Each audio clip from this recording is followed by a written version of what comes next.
निकल ना जाए, बच्चा दबोच कर रख, अब होगा फ्यूचर ब्राइट। हेलो, मैंने तेरा बच्चा उठा लिया। अरे सुन नहीं है, ऊपर वाले ने अपना बच्चा उठा लिया। ऊपर वाले ने नहीं, मैंने उठाया है।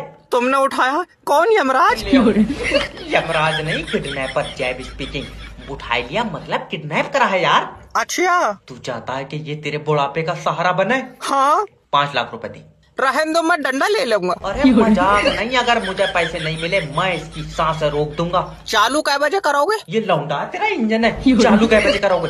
इंजन का तो पता नहीं, लेकिन 5 लाख का तो नहीं है। कितने पैसे देगा? 600 रुपए।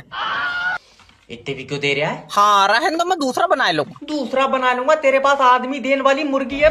तुझे क्या लेना देना है? मेरी इसकी माँ से बात कराओ। हेलो भाभी जी, तुम चाहती हो कि तुम्हारे बच्चे की सांसें चले?